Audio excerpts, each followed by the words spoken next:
L'eau est considérée comme un produit vital. On ne peut pas vendre l'eau chère. Comme on ne peut pas vendre l'eau chère, le gouvernement n'a pas investi dans les châteaux et les forages. Or, la population de Yopougon a augmenté. Aujourd'hui, on est entre 1,5 million et 2 millions d'habitants. Alors, loin de Tripa, Djoula, Burkinabé, Bété, Guéré, Agni, ça est dans le tuyau ou bien ça n'est pas dans le tuyau. Et actuellement, tout le monde souffre à Yopougon.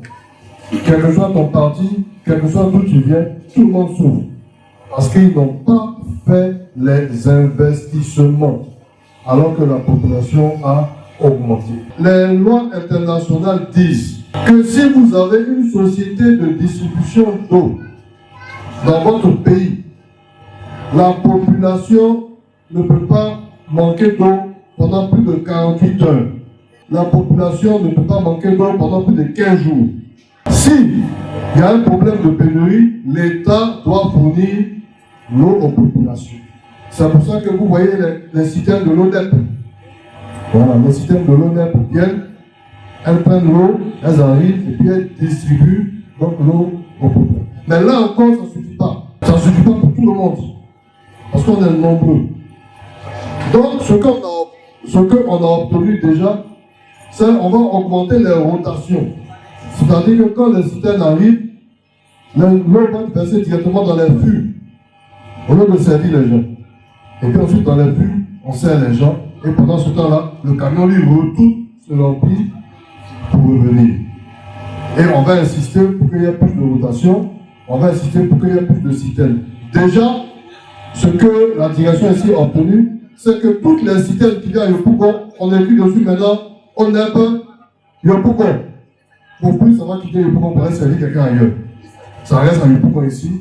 Maintenant, les endroits où l'eau a commencé à venir, il y a des quartiers de GESCO, où l'eau a commencé à venir. Là, on va essayer d'aider les associations pour pouvoir récupérer les compteurs à haut débit de l'ONEP. Pour que là où l'eau a commencé à venir, ils puissent avoir ça. Parce que ce sont des compteurs subventionnés. Donc, on peut avoir 10 000. Donc, on a une ou deux opérations là qu'on va faire. Vous allez voir ça peut-être dans les journaux. On va essayer de subventionner ça. Mais là, il faut qu'il y ait l'eau. Ça ne sert à rien d'avoir le compteur s'il n'y a pas d'eau. Donc, on peut. Sinon, on suit le dossier. Mais ce qui est sûr ici, c'était nous qui étions à la mairie. En tout cas, nous, au moins dans toutes les bus et le fourrage là, on allait investir pour que la population ait l'eau. C'est tout. Mais, là, il y a un aussi.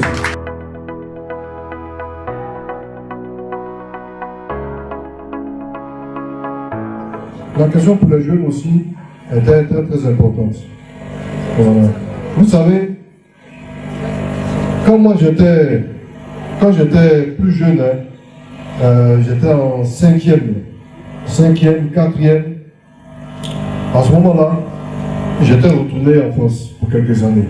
Et après ça, j'ai appris la musique, la batterie, l'informatique, sur les ordinateurs, tout ça. Mais vous savez où j'ai appris ça? J'ai appris ça dans les communes socialistes. C'est-à-dire qu'en France, les communes où il y avait les socialistes avaient créé ce qu'on appelait les MJC, Maison de jeunes et de la culture. C'est-à-dire un fils de pauvre ou un fils normal a la possibilité d'apprendre tout ce qu'il veut apprendre pour plus tard, de la même manière qu'un enfant qui sort d'un milieu qui est riche.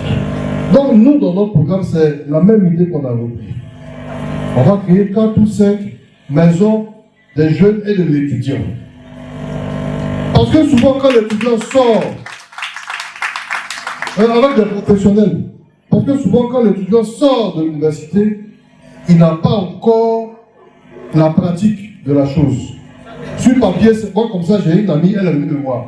Elle dit oui, bon, moi j'ai un BTS secrétariat. Il faut voir parmi les gens là, s'il n'y a pas un qui va m'embaucher. Je dis bon, il n'y a pas de problème. Donc j'ai demandé, j'ai vérifié son diplôme, et j'ai un ami qui m'a dit ah, toi tu m'as dit que tu cherches un poste de secrétaire de direction. Oui, il dit d'accord, amène-moi ta protégée là, je vais voir. Hein?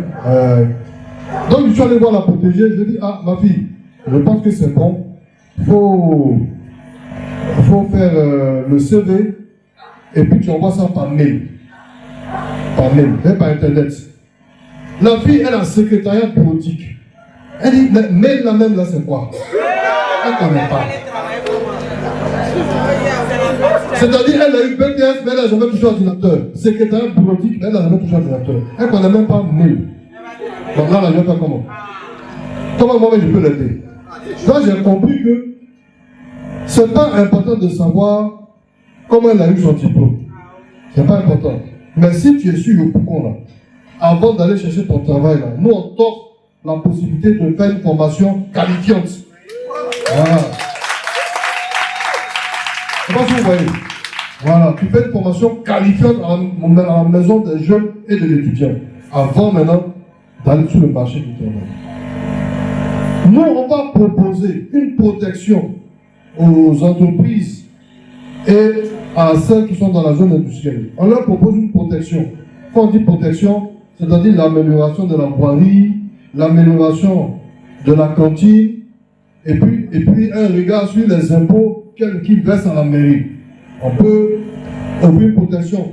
Mais en contrepartie, vous devez embaucher les gens d'ici. Voilà. Il faut que vous embauchiez d'abord les gens de Yopougon. Que ce soit ouvriers, secrétaires, commerciaux, tout ça. Donc il y a un ensemble comme ça de mesures. Bon, je ne peux pas tout dire parce qu'on n'est pas en campagne, mais il y a un ensemble de mesures comme ça que nous allons prendre. Parce qu'il y a aussi le problème de la formation professionnelle. Il n'y a pas tout le monde qui est étudiant. Il y en a qui ont arrêté plus tôt. Mais là, on va s'inspirer du modèle ghanéen. Quand un Ghanéen te dit je suis menuisier, il a son papier de ça, il a son diplôme de ça.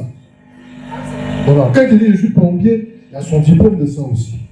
Donc si quelqu'un veut arrêter et puis il veut faire une formation professionnelle même là, nous on a les centres ici pour faire ça. Je ne sais pas si vous voyez. Donc, en fait, il y a des ministères qui existent. Le ministère de l'Emploi, la formation, il y a des ministères qui existent, mais ce n'est pas suffisamment dynamique. Voilà, nous on va dynamiser ça, parce que le plus important, c'est la formation professionnelle et l'insertion des jeunes pour qu'ils puissent aller rapidement au travail. Donc c'est ce que je vais vous dire. Voilà.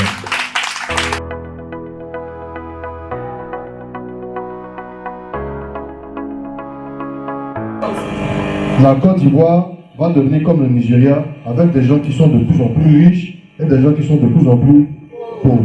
Voilà ce qui se passe. Donc, quand on dit qu'ils font rouler la dette, comme ils ne peuvent pas diminuer ce qu'ils dépensent, on appelle ça le train de vie de l'État, ils empruntent pour rembourser la dette. Ensuite, ils empruntent à côté encore pour rembourser la nouvelle dette. Ensuite, ils empruntent encore pour rembourser la nouvelle dette. Donc, on dit qu'ils font rouler la dette. Mais à force de faire rouler la dette, vous arrivez à un niveau donné où on ne peut plus vous prêter. Voilà la situation dans laquelle on est. C'est pour ça que vous avez eu la situation des prix de Orange, Bouygues tout à l'heure. Voilà. Ce n'est pas lié à Orange, ni à Bouygues, tout ça. Hein.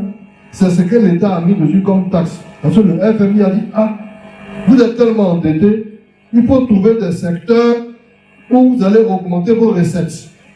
Sinon, bientôt, vous ne pourrez plus emprunter. C'est comme ça qu'ils sont partis sur l'histoire d'Orange, MTN, tout ça, là, pour augmenter les taxes là-bas. Et c'est comme ça aussi qu'ils ont commencé à augmenter le prix du carburant un peu. Tous les 3 mois, l'essence augmente. Tous les 3 mois, l'essence augmente. Voilà la situation. Donc au départ, il y avait un observatoire du transport, au ministère du Transport, où il y avait tous les principaux transporteurs. Donc comme ça, quand ils veulent faire des choses, les transporteurs même sont assis avec eux. Les transporteurs sont assis avec eux et puis ils discutent pour voir comment ça peut se gérer. Qu'est-ce qu'ils ont fait? Ils ont commencé à les enlever de l'observatoire et eux-mêmes, ils ne les consultent plus avant de faire les augmentations. Donc le transporteur, tu voulais qu'il fasse quoi? Il a payé son camion à 150 millions. Si vous augmentez le prix du carburant, lui il fait quoi? Qu'est-ce qu'il fait? Il augmente le prix du transport pour rentrer dans son argent. S'il ne veut pas rouler à pète. Mais automatiquement, le prix des marchandises aussi va augmenter. Mais la femme qui est au marché, vous pensez qu'elle ne vient plus. Votre voisine va au marché, il y a une voisine qui va au marché, l'autre voisine ne vend pas, il y a une qui vend, l'autre ne vend pas. Tout le monde est vendeur ici. Vous pensez qu'elle-même, ça lui fait plaisir de venir augmenter. Elle-même pleure, mais elle va faire comment? Si elle veut nourrir ses enfants, si tout a augmenté, elle aussi elle augmente. Elle augmente pour son argent, n'est-ce pas? C'est la situation dans laquelle elle est. Donc c'est le pays même qui est en faillite. C'est lié au système du gouvernement qui emprunte. Dans la théorie économique, quand vous prenez des crédits, c'est pour faire des activités qui rapportent de l'argent. Or, eux, ils ont pris la Côte d'Ivoire comme un trophée. Et ils veulent marcher pour que demain on dise qu'ils sont aussi grands que le fruit. C'est tout. Donc ils prennent les crédits, ils font les choses, puis ils sont contents, ils se baladent. Mais les gens mangent quoi? Ça, c'est un autre problème. Puisque eux, le week-end, ils sont assignés, donc ils n'ont pas les mêmes problèmes que les autres. Je vous remercie.